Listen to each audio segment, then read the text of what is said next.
بسم اللہ الرحمن الرحیم۔ اللہ تعالیٰ کا ارشاد ہے، کلوا واشربوا ولا تسرفوا انہ لا يحب المسرفین۔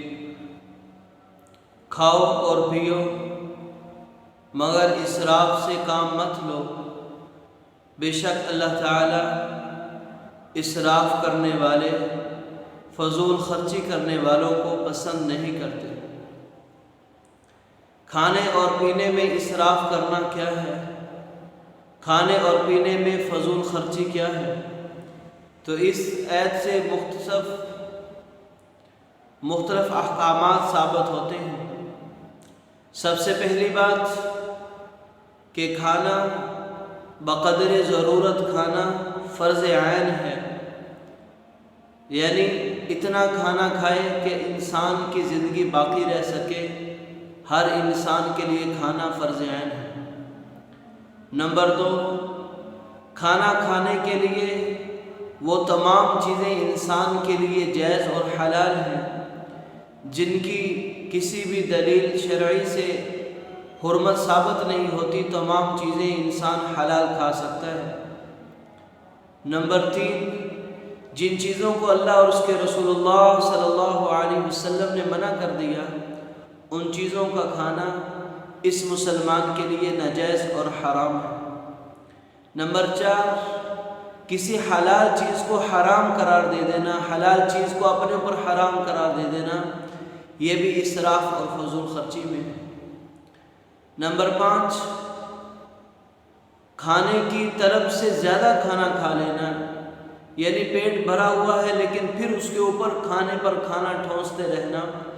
یہ بھی اسراف اور فضول خرچی میں آتا ہے۔ نمبر 6، اتنا کم کھانا کھانا کہ اللہ رب العزت کے جو حقوق ہیں، جو اطاعات ہیں، یا بندوں کے جو حقوق ہیں وہ متاثر ہونا شروع ہو جائیں، یعنی اس قدر کم کھانا کھائے کہ انسان نہ اللہ کی بندگی کر سکے، نہ بندوں کے ساتھ جڑے ہوئے جو بندے کے حقوق ہیں ان کو ادا کر سکے، کمزوری لاحق ہو جائے، تو اتنا کم کھانا کھانا بھی اسراف اور فضول خرچی میں آتا ہے، یعنی ظاہر میں یہ اسراف کہلاتا ہے۔ ایسے ہر وقت کھانے کی فکر میں لگے رہنا،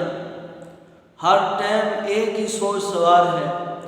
کہ فلاں کھانا کھانا ہے، فلاں چیز کھانی ہے، ابھی یہ کھایا ہے، بعد میں یہ کھاؤں گا، صبح یہ کھایا، دوپہر کو یہ کھاؤں گا، شام کو یہ کھاؤں گا، یہ بھی اسراف اور فضول خرچی میں آتا ہے۔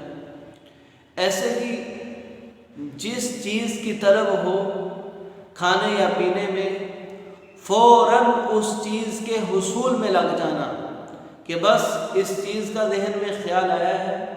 یہ چیز میں نے کھانی ہے تو ابھی کھانی ہے، یہ چیز مجھے ہر حال میں ملنی چاہیے۔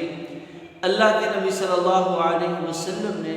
اسے بھی وَلَا تُسْرِفُوا کے ضمن میں منع فرمایا کہ آدمی ہر وقت ایک ہی سوچ میں اور ایک ہی چیز کے پیچھے نہ پڑا رہے کہ بس مجھے یہ چیز کھانی ہے اور یہی چیز کھانی ہے، بلکہ